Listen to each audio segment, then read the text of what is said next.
సాయిరామ్. సమర్థ సద్గురు సాయినాథ్ మహారాజ్ కి జై. ముందుగా మన సాయి కుటుంబ సభ్యులందరికీ నమస్కారం అండి. అందరూ కూడా సుఖంగా సంతోషంగా బాగుండాలని మనస్ఫూర్తిగా కోరుకుంటూ ఈ రోజు వీడియో మొదలు పెడుతున్నాను.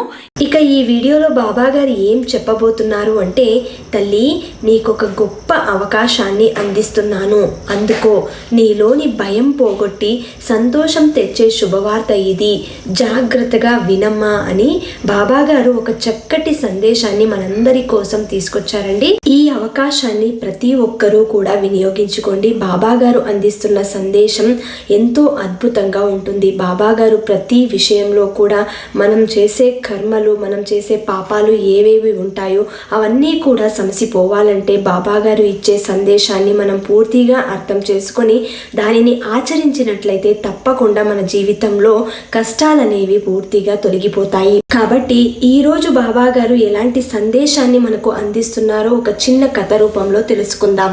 ఒక గ్రామంలో సిద్ధయ్య అనే రైతు ఉండేవాడు. అతనికి ఉన్న 2 ఎకరాల పొలంతోనే చక్కగా పంటలను పండించుకొని బ్రతుకు తిరుగు సాగించేవాడు. ఎవరి దగ్గర ఏమీ ఆశించేవాడు కాదు. తనకున్న దానితోనే ఎంతో సంతృప్తిగా బ్రతికేవాడు. ఉన్న 2 పిల్లలు పట్నంలో ఉద్యోగాలు చేసుకుంటూ ఉండేవారు. భార్య రంగమ్మ మాత్రం చాలా గయ్యాళి. ఎప్పుడూ కూడా ఏదో ఒకటి సిద్ధయ్యని అంటూ సాధిస్తూ ఉండేది. ఒకరోజు సిద్ధయ్య ఇలా అంటాడు, ఏమే రంగమ్మ, ఎంతసేపు అని ఎదురు చూడాలి? భోజనం చేయడానికి ఇంతసేపు ఎదురు చూడాలా? ఈ పాటికి ఊర్లో వారందరూ పనుల కోసం వెళ్ళిపోయి ఉంటారు. నువ్వు మాత్రం ఎన్నిసార్లు చెప్పినా ఇలాగే చేస్తూ ఉంటావేంటి అని అంటాడు.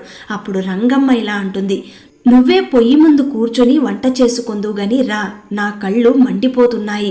కూరలు కోసేదాకా నుండి వండి వార్చే వరకు అన్ని దగ్గర నుండి నేనే చూసుకోవాలి. నాకెవరైనా సాయం చేసేవారు ఉన్నారా ఏంటి? ఒక 10 నిమిషాలు ఉండు, అయిపోవచ్చింది అని గట్టిగా అంటుంది. సరే సరే లేవోయ్, నువ్వెప్పుడు చేసేదే నేనెప్పుడు వినేదే. నేను వెళ్ళి ఎద్దులు తీసుకుని వస్తాను, ఈ లోపు నువ్వు భోజనం పెట్టి ఉంచు. ఆ విధంగా సిద్ధయ్య వెళ్ళి ఎద్దుని తీసుకుని వస్తాడు. ఈ లోపు భోజనం మూట కట్టి తీసుకొస్తుంది రంగమ్మ. ఏమయ్యో, సరిగ్గా సమయానికి వండిన అన్నం తినండి, పనిలో పడి ఆరోగ్యం చెడగొట్టుకోవద్దండి, ఈ వయసులో ఎంతో జాగ్రత్తగా ఉండాలి అని అంటుంది. ఇప్పుడు అన్నీ బాగానే చెబుతావు, కానీ ఒక్కొక్కసారి ఎందుకే నీకంత కోపం వస్తుంది? సరే సరే, ఇక నేను వెళ్ళి వస్తా అని అలా సిద్ధయ్య ఎద్దును తీసుకుని పొలానికి వెళుతాడు. దానికి నాగలి కట్టి పొలం దున్నడానికి తయారవుతాడు. పొలం దున్నుతూ ఉండగా ఎద్దు అలసిపోయి కింద కూర్చుని ఉంటుంది. అప్పుడు సిద్ధయ్య ఇలా అంటాడు, ఏవైందే నీకు? మళ్ళీ అలసిపోయావా ఏంటి? నువ్వు కూడా నాలాగే ముసలిదానివైపోయావు. ఇంకా ఇంత భారం నీ మీద వేసి దున్నడం నాదే తప్పు. సరే, ఈ రోజుకి ఏదో కొద్దిపాటి పొలం దున్ని ఇంటికి వెళ్ళిపోదాం. రేపు వ్యాపారి దగ్గరికి వెళ్ళి 2 కొత్త గిత్తెలు కొనుక్కొని వస్తాను, సరేనా? లేలే అని కొంతసేపు ఆ ఎద్దుని తీసుకుని దున్నిన తర్వాత సిద్ధయ్య ఎద్దు ఇద్దరూ కలిసి అలసిపోతారు. అలా సాయంత్రానికి ఇంటికి చేరుకుంటారు. ఆ ఎద్దుని ఇంటి ప్రక్కనే కట్టేసి ఇంట్లోపలికి వెళతాడు. ఏంటే రంగమ్మ, ఏం చేస్తున్నాం? కొంచెం వెళ్ళి ఎద్దుకి గడ్డి వేసి నీళ్లు పెట్టి రావే, ఈ లోపు నేను కాళ్ళు కడుక్కొని వస్తాను, భోజనం వడ్డిద్దు గాని అని అంటాడు. అప్పుడు రంగం ఇలా అంటుంది, నీకు సేవలు చేయడమే నాకు ఓపిక లేదు, ఇక ప్రతిరోజు ఆ ఎద్దుకు కూడా చేయాలంటే నా వల్ల కాదు. నువ్వు తిన్న తర్వాత దానికి వెళ్ళి మేపు అని అంటుంది. అప్పుడు సిద్ధయ్య ఇలా అంటాడు, నువ్వెప్పుడే నా మాట విన్నావు? ఎలాగైతే అలాగాని, అలాగే నీ ఇష్టం వచ్చినట్టు చేసుకో, ముందైతే నాకు భోజనం వడ్డించు అని ఆ విధంగా భోజనం తిన్న తర్వాత సిద్ధయ్య కొంత గడ్డి నీళ్లు ఆ ఎద్దుకి తీసుకెళ్ళి పెట్టి వచ్చి విశ్రాంతి తీసుకుంటూ భార్యతో ఇలా అంటాడు, రేపు ఉదయాన్నే పట్నం వెళ్ళాలి, 2 కొత్త గిత్తెలను తీసుకుని రావాలి, ఎంత ధర చెబుతారో ఏంటో అని భార్యతో అంటాడు. అప్పుడు భార్య ఇలా అంటుంది, ఎందుకు, ఇప్పుడు ఒకటి ఉంది కదా, దానితో పని చేస్తున్నావు కదా, 2 కొత్త ఎద్దులెందుకు, డబ్బులు దండగా అని అంటుంది. అప్పుడు సిద్ధయ్య ఇలా అంటాడు, ఆ ఎద్దు ముసలిదైపోయిందే, దానికి ఒంట్లో ఓపిక నశించింది, ఇక మీదట అది వ్యవసాయానికి పనికిరాదు, దానిని ఇంకా ఇబ్బంది పెట్టడం నాకు ఇష్టం లేదు, అందుకే కొత్తవి 2 కొనుక్కొని వద్దామనుకుంటున్నాను. నువ్వు మరి ఇంత సున్నితంగా చూస్తే అది ఇంకా మొండికేస్తుందండి, 4 తగిలిస్తే అదే పరిగెడుతుంది, దానిలో ఓపిక లేనప్పుడు ఎంత కొడితే మాత్రం ఏం లాభం చెప్పు ఇక దానికి విశ్రాంతి ఇవ్వడమే మంచిది అని సిద్ధయ్య అనగానే రంగమ్మ ఇలా అంటుంది, మరి అది వ్యవసాయానికి పనికిరానప్పుడు దాన్ని కూర్చోబెట్టి మేపడం ఎందుకు? అన్ని సేవల అవసరమా? ఒక పని చేయండి, దీనిని తీసుకెళ్లి ఆ కసాయి వాడికి ఇచ్చేసిరండి. దాన్ని నమ్మితే ఎంతో కొంత సొమ్ము వస్తుంది. అప్పుడు సిద్ధయ్య పడుకున్నవాడు హఠాత్తుగా లేచి, ఏం మాట్లాడుతున్నావే రంగమ్మ, నీకు అసలు బుద్ధుందా? అది ఎన్నో సంవత్సరాలుగా మనతో పాటు కలిసి బ్రతుకుతుంది. వ్యవసాయంలో కానీ ధాన్యం పట్టణానికి తరలించడంలో కానీ ఎంత సహాయపడింది మనకి. దానిని తీసుకెళ్లి కసాయి వాడికి అప్పజెప్పమంటావా? నువ్వు అసలు మనిషివేనా అని అంటాడు. అప్పుడు రంగమ్మ ఇలా అంటుంది, ఇది నువ్వొక్కడివే చేస్తున్నావా ఏంటి? అందరూ చేసే పనే కదా. పనికిరాని చెత్తని బయటపడేసినట్టు మనకు ఉపయోగపడని దానిని కూర్చోబెట్టి మేపడమెందుకు? చూడు రంగమ్మ, నీకిష్టమున్నా లేకున్నా ఇది ఉన్నన్ని రోజులు నాతోనే బ్రతుకుతూ ఉంటుంది.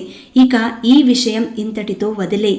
రేపు ఉదయం లేచి పట్నం వెళ్లే పని ఉంది, ఇక పడుకుంటా అని సిద్ధయ్య పడుకోబోతుండగా ఇక రంగమ్మ ఇలా వాదిస్తుంది, ఇప్పుడున్న మనకి ఖర్చులకు తోడు అదొక్కటి.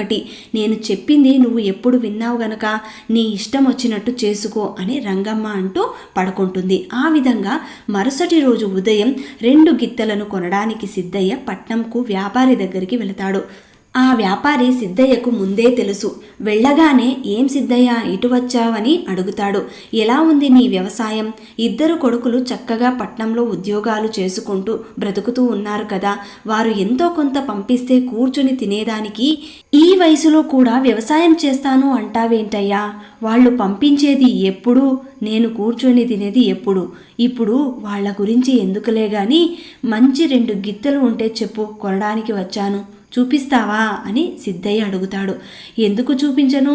మొన్న ఈ మధ్య ఒక వ్యక్తి వచ్చి 2 గిత్తలను అమ్మి వెళ్ళాడు. ఎంతో బలంగా ఉన్నాయి కూడా. అవి అమ్మి వెళుతూ ఉండగా ఆ డబ్బు తీసుకుని పడవ ఎక్కి ఏరు దాటుతూ ఉండగా ప్రమాదవశాత్తు పడవ మునిగి చనిపోయాడట.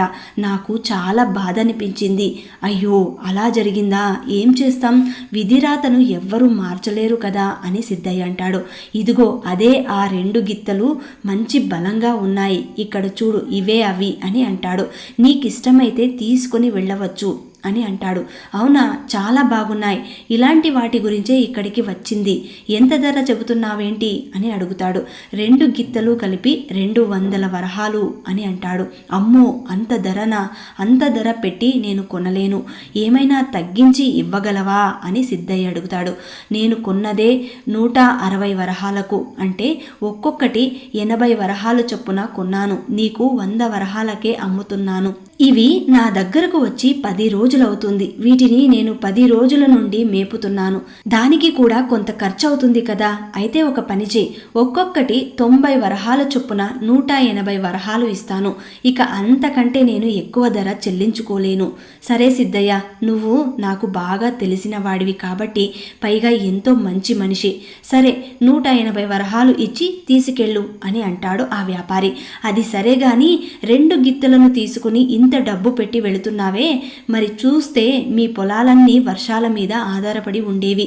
ఒకవేళ పోయిన సంవత్సరంలాగా ఈ సంవత్సరం కూడా వర్షాలు పడకపోతే నీకు కష్టమవుతుంది కదా అని అంటాడు. అదేనయ్యా, మా చుట్టుప్రక్కల గ్రామాలలో ఉండే వాళ్ళు కూడా ఇదే ఆలోచిస్తున్నారు. ఒక పెద్ద చెరువు తవ్వించాలి అనుకుంటున్నాం, కానీ అది బాగా ఖర్చుతో కూడుకున్న పని కాబట్టి అంత స్తోమత మాకు లేదు. ఎవరైనా పెద్ద మహారాజు తలుచుకుంటే గాని ఇవన్నీ జరిగేలా లేవు. సరే సరే, ఇక ఉంటాను. అలా సిద్ధయ్య 2 గిత్తలను తీసుకొని ఇంటికి తీసుకొని వస్తాడు. ఇంటికి వెళ్ళగానే రంగమ్మతో ఇలా అంటాడు. ఒసే రంగమ్మ, 2 కోడి గిత్తలను తెచ్చానే, ఒక్కసారి చూడు, ఎలా ఉన్నాయో చూసి చెప్పు. చూడటానికి బాగానే ఉన్నాయి, మంచి బలంగా కూడా ఉన్నాయండి. ఎంత పోసి కొన్నావేంటి అని అడుగుతుంది రంగమ్మ. నీ వాలకం చూసి ఆ వ్యాపారి గట్టిగానే వసూలు చేసినట్టున్నాడే అని అనగానే, మంచి ధరకే కొన్నాను లేవే, ఇవి చాలా చిన్న వయసు గిత్తలు, మనకు చాలా సంవత్సరాలు వ్యవసాయానికి బండి కట్టడానికి పనికి వస్తాయి. మొత్తం మీద 180 వరహాలు వరహాలకు తీసుకొచ్చాను అని అంటాడు. ఎలాగో తీసుకొచ్చావు కదా, ఆ ముసలి ఎద్దుని తీసుకుంటాడేమో అడగకపోయావా అని అంటుంది. ఇక చాలు నీ ఎటకారం, నీకు ఎంత చెప్పినా సరే అదైనా చావాలి లేదంటే నేనైనా చావాలి, అప్పటి వరకు అది ఇక్కడే ఉంటుంది. ఇక మీదట దాని గురించి ఒక్క మాట మాట్లాడినా నేను ఊరుకోను రంగమ్మ అని సిద్ధయ్య భార్యతో బెదిరిస్తాడు. దాన్ని ఒక్క మాట అంటే చాలు, ఎక్కడి నుండో పొడుచుకొస్తుంది కదా నీకు పౌరుషం అంటూ ఆమె కూడా విసుక్కొని లోపలికి వెళ్ళిపోతుంది. అలా ఆ విధంగా మరుసటి రోజు ఆ గిత్తలను పొలానికి తీసుకెళ్తూ ఉంటాడు. దారిలో వెళుతూ ఉండగా సూరి అనే యువకుడు తారసపడి, ఏంటి బాబాయ్ ఎద్దులు భలే ఉన్నాయి, ఎక్కడ కొన్నావేంటి, గంటలన్నీ చక్కగా కట్టావే, ఎంత పోసి కొన్నావు బాబాయ్ అని అడుగుతాడు సూరి. ఆ తర్వాత సిద్ధయ్య ఇలా అంటాడు, 180 వరహాలు ఇచ్చి కొన్నాన్రా, ఇక 10 సంవత్సరాల దాకా వెనికి తిరిగి చూసే పనే లేదు. అవును బాబాయ్, వీటిని చూస్తుంటే తెలుస్తుంది మంచి బలంగా ఉన్నాయి. అలా ఆ విధంగా సిద్ధయ్య వాటిని తీసుకుని పొలానికి వెళ్ళి దుక్కి దున్ని కొద్దిగా వర్షం పడగానే విత్తనాలు వేస్తాడు సిద్ధయ్య. ఆ రోజు ఎద్దులను కడగడానికి చెరువు దగ్గరికి తీసుకెళ్తాడు.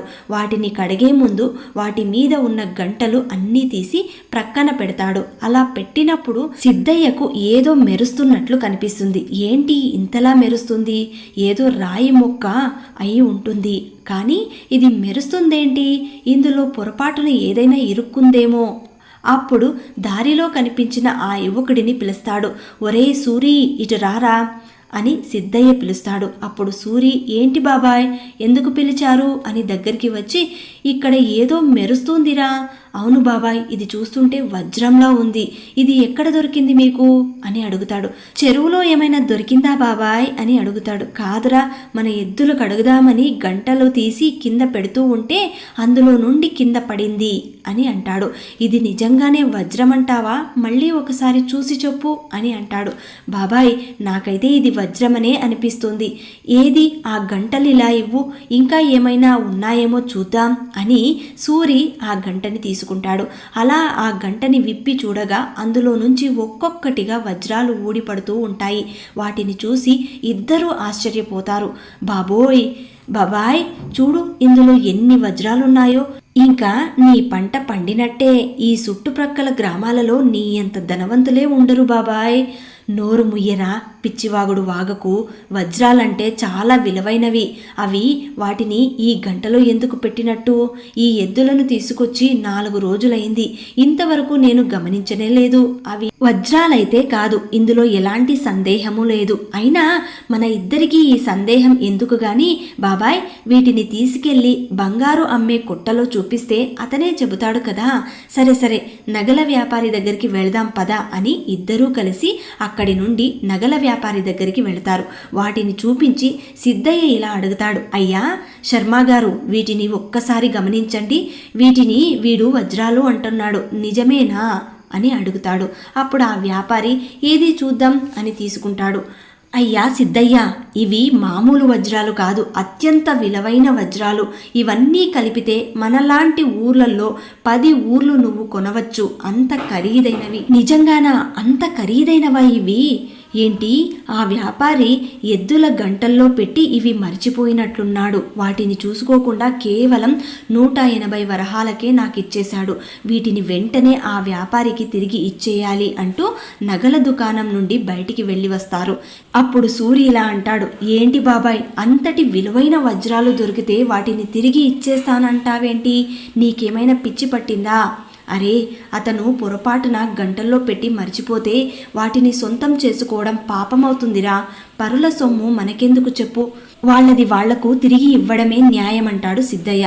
సూరి ఇలా అంటాడు, ఏమో బాబాయ్, నాకు గనక ఇంతటి ఖరీదైన విలువైన వజ్రాలే గనక దొరికితే తప్పకుండా నేనే ఉపయోగించుకుంటాను అని అంటాడు. సరే బాబాయ్, ఇప్పటికే చాలా ఆలస్యమైంది, నేను ఇంటికి వెళ్ళిపోతున్నాను, ఈరోజు సమయం బాగా గడిచిపోయింది కనుక పట్నం వెళితే ఈ సమయంలో నువ్వు చేరేసరికి రాత్రి 12 అవుతుంది. ఇంత విలువైన వజ్రాలు పట్టుకుని ఈ సమయంలో బయలుదేరడం మంచిది కాదు. రేపు ఉదయం వెళుదువుగానిలే అని అంటాడు సూరి. ఇక చేసేదేమీ లేక సిద్ధయ్య వాటిని తీసుకుని ఇంటికి వచ్చేస్తాడు. ఇక జరిగిన విషయమంతా రంగమ్మ దగ్గర పూసగుచ్చినట్టు చెబుతాడు. రేపు వ్యాపారికి వజ్రాలు తిరిగి ఇవ్వబోతున్నట్లు కూడా చెబుతాడు. ఏంటయ్యా నువ్వు చేసే పని? ఎవరికీ కానీ ఇంత అదృష్టం పట్టదు. అలాంటి అదృష్టం మన వాకిట్లోకి వస్తే కాదంటావా? ఇంత విలువైన వజ్రాలుని తిరిగి ఇచ్చేస్తానంటావా? ఇవే గనక ఉంటే మన పిల్లలకి తరగని ఆస్తిని ఇచ్చిన వాళ్ళం అవుతాం. కొంచెం ఆలోచించు అని రంగమ్మ అంటే అప్పుడు సిద్ధయ్య ఇలా అంటాడు. ఇంతవరకు వారిని చదివించి ప్రయోజకులను చేసి వాళ్ళ కాళ్ళ మీద వాళ్ళు నిలబడేలా చేశాము. అది చాలు. ఇప్పుడు వీటిని కూడా ఇచ్చి మంచి దారిలో నడిచే వారిని చెడగొట్టడమే కాకుండా సోమరులను చేస్తున్న వాళ్ళం అవుతాము. అయినా ఇవేమీ మన సొంతం కాదు. పొరపాటున గంటలో పెట్టి మరిచిపోయినట్టున్నాడు ఆ వ్యాపారి. ఇది ఎవరికి సొంతమో వారికి చేరడమే న్యాయం. ఇక వీటి గురించి మర్చిపో. రేపు ఉదయమే నేను బయలుదేరి వెళతాను అని అంటాడు. అప్పుడు రంగమ్మ ఇలా అంటుంది. నీ ఇష్టం వచ్చినట్టు చేసుకోవయ్యా. ఎప్పుడు కూడా చెప్పిన మాటలు అస్సలు చెవికి వేసుకోవు అని అంటుంది. ఆ విధంగా రంగమ్మ ఎంత చెప్పినా సిద్ధయ్య మాత్రం వినిపించుకోడు. మరుసటి ఉదయం ఆ వజ్రాల పట్టుకొని ఎద్దులు అమ్మే వ్యాపారి దగ్గరికి వెళ్తాడు. జరిగిన విషయమంతా చెప్పి ఆ వజ్రాలను తిరిగి ఇవ్వబోతూ ఉంటాడు. ఇదిగోనయ్యా ఈ వజ్రాలు, ఇవి గంటలో పెట్టి మీరు మర్చిపోయినట్టున్నారు. ఇవి నాతో ఆ గిత్తలతో పాటు వచ్చేశాయి. దయచేసి వీటిని మీరు తీసుకోండి అని అంటాడు. అప్పుడు ఆ వ్యాపారి ఇలా అంటాడు. నువ్వన్నది బాగానే ఉంది, కానీ ఇవి నావైతే కాదు. ఆ 2 గిత్తలు కొనేటప్పుడు ఆ వజ్రాలు అందులోనే ఉన్నాయి. గిత్తలను 10 వరహాలు లాభానికి మాత్రమే నేను తీసుకున్నాను. ఇక గిత్తలతో పాటు ఆ గంటల్లో దొరికిన వజ్రాలు కూడా నీవే. వాటిని తీసుకోవడం న్యాయం కాదు. అప్పుడు సిద్ధయ్య ఇలా అంటాడు. మీరు అలా అంటే ఎలాగండి? నావి కాదు అనుకున్న సొమ్ము నేను ఎప్పుడూ తీసుకోను. నేనేం చేసుకొని వీటిని తీసుకొని? పరుల సొమ్ము ఆశించడం అత్యాశే అవుతుంది. మరి వీటిని మీరు తీసుకోకపోతే ఏం చేయమంటారు? ఇదంతా ఎందుకు? మనలో మనము అనుకునేదానికంటే ఇద్దరం కలిసి ఆ గ్రామ పెద్ద దగ్గరికి వెళదాం. అప్పుడు ఆ గ్రామ పెద్ద చెప్పినట్టుగా అవి ఎవరికి చెందాలో అలాగే వారికి చెందేలాగా చేద్దాం. ఏమంటావ్? నువ్వు ఒప్పుకుంటేనే గ్రామ పెద్ద దగ్గరికి వెళదాం అని ఆ వ్యాపారి అంటాడు. సరే సరే, మీరన్నది నిజమే. సరే పదండి వెళదాం అని సిద్ధయ్య వ్యాపారిని తీసుకుని గ్రామ పెద్ద దగ్గరికి వెళతాడు. జరిగిన విషయం అంతా చెబుతారు. అది విన్న ఆ గ్రామ పెద్ద, ముందు ఈ విషయం మీద మీరిద్దరూ నా దగ్గరకు రావడం నాకెంతో సంతోషంగా ఉంది. ఎవరైనా దొరికింది అది నాది అని ఏదో ఒక తిరకాసుతో నా దగ్గరికి వచ్చిన వారే తప్ప మీలా నిజాయితీ మీద నిలబడే మనుషులు తీర్పు కోసం నా దగ్గరకు వచ్చినందుకు నేను చాలా గర్వపడుతున్నాను. అయ్యా, మీరైనా చెప్పండి వీటిని సిద్ధయ్యని తీసుకొని వెళ్ళమని. నాకు ఆ గిత్తల నుండి ముట్టవలసిన డబ్బు నాకు అందింది. లాభసాటికే అమ్మాను. కానీ ఆ గిత్తలతో పాటు వచ్చిన ఆ గంటలు కూడా నేనే అతనికి అమ్మినట్టే కదా. అప్పుడు సిద్ధయ్య ఇలా అంటాడు. నేను గిత్తలు మాత్రమే కొన్నాను, కానీ వాటి మీద ఉన్న గంటలు నావి కాదు కదా అని అంటాడు. కాబట్టి ఇది వ్యాపారికి చెందినవే అని నాకు అనిపిస్తుంది అని సిద్ధయ్య అనగానే, అయితే మీరిద్దరూ ఒక పని చేయండి. మీరు ముందుగా ఎవరి దగ్గర ఈ గిత్తలను కొన్నారో వారికి అవి తిరిగి ఇచ్చేస్తే సమస్య తీరిపోతుంది కదా అని ఆ గ్రామ పెద్ద చెబుతాడు. మీరన్నది నిజమేనయ్యా, కానీ ఆ వ్యక్తి గిత్తలను అమ్మిన తర్వాత తిరుగు ప్రయాణంలో పడవ ప్రమాదం జరిగి నీట మునిగి చనిపోయాడు. ఆ తర్వాత అతని గురించి ఆచూకీ కూడా నాకు తెలియదు. అయితే ఈ వజ్రాలు అసలు సొంతదారుడు చనిపోయాడు కాబట్టి వీటిని మీరిద్దరూ సరిసమానంగా పంచుకుంటే సరిపోతుంది అనిపిస్తుంది అని ఆ గ్రామ పెద్ద చెబుతాడు. అప్పుడు వీరిద్దరూ కూడా సమానంగా పంచుకోవడానికి ఒప్పుకోరు. అయ్యా, మీరు చెప్పేది బానే ఉంది, కానీ పరుల సొమ్ము తీసుకోవడానికి నా మనసు ఒప్పుకోవడం లేదు. సిద్ధయ్య ఏదైతే చెప్పాడో అదే మాట మీద నేను కూడా నిలబడతాను అంటాడు వ్యాపారి కూడా. అప్పుడు గ్రామాధికారి ఇలా అంటాడు. ఇటు చూస్తే సిద్ధయ్య వద్దంటాడు, మీరు కూడా వద్దంటున్నారు. మరి ఇంత విలువైన వజ్రాలను సద్వినియోగం చేసుకోవాలంటే నా దగ్గర ఒక మంచి ఉపాయం ఉంది. అది మీకు సమ్మతమైతేనే దానిని అమలు చేద్దాం అంటాడు. మీరు ఎటువంటి తీర్పు ఇచ్చినా మాకు సమ్మతమే, కానీ వీటిని మాలో ఎవరూ కూడా తీసుకొని వెళ్ళడానికి ఇష్టపడటం లేదు. దానిని దృష్టిలో పెట్టుకొని తీర్పు ఇవ్వండి అని కోరుతారు. అప్పుడు గ్రామ పెద్ద ఇలా అంటారు, ఈ చుట్టుప్రక్కన ఉన్న గ్రామాలన్నీ పంటలు బాగా పండించాలంటే రైతులు వర్షాల కోసం ఎదురు చూడాలి. కాబట్టి ఈ వజ్రాలను అమ్మగా వచ్చిన డబ్బుతో ఈ గ్రామాలన్నింటికీ కలిపి ఒక పెద్ద చెరువును తవ్విద్దాం అనుకోండి. వర్షం వచ్చినా వరద వచ్చినా ఆ నీటిని మనం చెరువులో భద్రపరచవచ్చు. ఆ చెరువులో నీటి ద్వారా రైతులందరూ వర్షాల మీద ఆధారపడకుండా చెరువుల ద్వారా నీటిని సమకూర్చుకోవచ్చు. దీనిని మీరిద్దరూ ఏమంటారు? సమ్మతిస్తేనే తప్ప దీనిని మనం అమలు చేయలేము అని అంటాడు గ్రామాధికారి. సిద్ధయ్య ఆ దానికి పూర్తిగా ఒప్పుకుంటాడు. నాతో పాటు తోటి రైతులు కూడా బాగుపడతారు అంటే తప్పకుండా ఇదే పని చేద్దాం అని ఇద్దరూ కూడా ఒప్పుకుంటారు. అలా ఆ వజ్రాలను అమ్మగా వచ్చిన డబ్బుతో గ్రామ పెద్ద ఇచ్చిన తీర్పుతో చక్కగా అమలు పరుస్తారు. పరుల సొమ్మును ఆశించకుండా నలుగురికి ఉపయోగపడేలా చేసినందుకు సిద్ధయ్యను ఆ వ్యాపారిని ఊరందరూ కలిసి అభినందిస్తారు. చూశారు కదా, ఎవరైతే పరుల సొమ్ము ఆశించకుండా తన కష్టాన్ని మాత్రమే నమ్ముకొని బ్రతుకుతారో అలాంటి వారు మనసు వెన్నతో సమానం. ఈ కథలో సిద్ధయ్యది ఆ వ్యాపారిది ఎంత గొప్ప మనసు. అదే స్థానంలో ఇంకొకరు గనక ఉంటే, సూరి లాంటి వారు ఉంటే గనక తప్పకుండా వారి స్వార్థానికే ఉపయోగించుకునేవారు. ఇలాంటి వారు మన ప్రపంచంలో మన చుట్టూ ఉన్న వాళ్ళు చాలా మంది ఉన్నారు. కాబట్టి పరుల సొమ్ము ఎంత ప్రమాదకరమో మనకందరికీ తెలిసిందే. కాబట్టి అది మన జీవితాన్ని నాశనం చేస్తుంది. కాబట్టి ఏది ఏమైనా మన కష్టాన్ని నమ్ముకుని ఉన్నతంగా బ్రతకడానికి ప్రయత్నం చేయాలి. మరి బాబా గారు ఈరోజు ఇచ్చిన సందేశం ప్రతి ఒక్కరికి నచ్చిందని భావిస్తున్నాను. నచ్చిన వాళ్ళందరూ కూడా శ్రద్ధా సబూరి అని కమెంట్ చేయండి. అలాగే ఈ వీడియోని అందరికీ అందేలాగా షేర్ చేయండి, లైక్ చేయండి. ఇంకా ఎవరైనా కొత్తగా మన ఛానల్ని చూస్తున్న వాళ్ళు ఉన్నట్లయితే దయచేసి సబ్స్క్రైబ్ చేసుకొని సపోర్ట్ చేయండి ఫ్రెండ్స్. మళ్ళీ రేపటి వీడియోలో కలుసుకుందాం. అంతవరకు సెలవు. సర్వే జన సుఖినో భవంతు. సర్వం శ్రీ సాయినాథార్పణమస్తు.